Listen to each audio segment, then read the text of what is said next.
सिंध जी नाले वारी गुलूकारा कोयल जड़ो मधुर आवाज़ रखंदड़ फौजा सुमरो सिंध जे रेगिस्तानी इलाइक़े कारूंज जे संगम वीरावा ते रतो ख़ान सूमरो जे घर जनम वरितो। फौजा सूमरो जो नंढपण टंडे मामद ख़ान में गुज़रियो। फौजा सूमरो जो वालिद साहब एक मधुर आवाज़ जो मालिक हुयो जेको मालूद ऐं हमद शरीफ़ पढ़ंदो हुयो। फौजा सूमरो एक पर्दादार घर सां ताल्लुक़ रखंदी हुई। फौजा सूमरो के ॻाइण जी इजाज़त न मिलण जे बावजूद बि हुन पंहिंजे फ़न जो सफ़र जारी रखियो।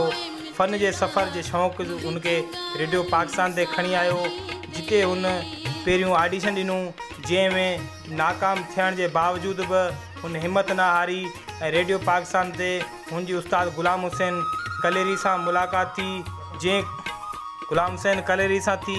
जंहिंखां फौजा सूमरो बाक़ाइदा फ़न जी तरबियत वरिती ऐं उनखां बाद में फौजा सूमरो खे नसीर मिर्ज़ा रेडियो पाकिस्तान ते इंट्रोड्यूस करायो।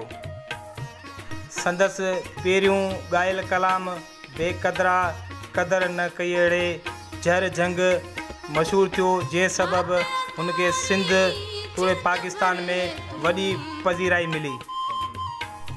उनखां पोइ फौजा सूमरो PTV ते पंहिंजे फ़न जो मुज़ाहिरो कयो।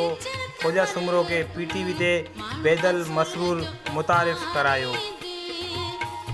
फौजा सूमरो पाकिस्तान खां अलावा भारत, बांग्लादेश, दुबई, सऊदी अरब ऐं ॿिया अलाए केतिरनि ई मुल्कनि में पंहिंजे फ़न जो मुज़ाहिरो करे पूरी एशिया में छाइंजी वई। फौजा सूमरो सिंधी खां अलावा मारवाड़ी, सराइकी, उर्दू, बलोची ऐं ॿिए केतिरनि ई ज़बाननि में कलाम ॻाए पंहिंजे आवाज़ सां मधुर बणाए छॾियो। फौजा सूमरो सिंध जे नाले वारे शाइरनि जी शाइरी कई, जंहिंमें शाह अब्दुल लतीफ़ भिटाई रहमतुल्लाह अलैह, शेख अयाज़, हाजी मिस्री, बिलावल ओठो ऐं ॿिया केतिरनि ई सिंध जे शाइरनि खे पंहिंजे फ़न जे ज़रिए दुनिया ताईं मुतारिफ़ करायो। फौजा सूमरो ख़ुसूसन अली मोहम्मद उॾेराई खे सभिनी खां वधीक ॻायो आहे। फौजा सूमरो रेडियो TV खां अलावा 110 एल्बम पिणु मुतारिफ़ कराया आहिनि। सिंध जे मारोड़नि खे झर जंग ॻाए मधुर बणाईंदड़ फौजा सूमरो 1993 ईस्वी धारे सिंध जे नाले वारे शाइर हाजी मिस्री सेठीअ सां शादी कई, जंहिं मां संदसि औलाद में हिकु धीउ सिदरा किरन अथसि। फौजा सूमरो कोयल जहिड़े मधुर आवाज़ जे करे केतिरा ई एवॉर्ड हासिलु कया, जंहिं मंझि शाह अब्दुल लतीफ़ भिटाई एवॉर्ड, मिस्री शाह एवॉर्ड, रेडियो पाकिस्तान जो एक्सीलेंट एवॉर्ड ऐं ॿिया केतिरा ई दर्जनों एवॉर्ड बि हासिलु कया।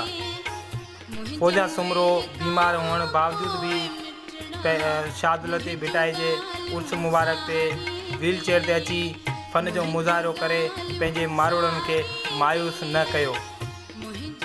फौजा सूमरो घणे अरसे खां गुर्दनि जहिड़े मूज़ी मर्द में मुब्तला रही, पर उन बावजूद बि हुन पंहिंजे मारोड़नि खे मायूस न कयो ऐं हू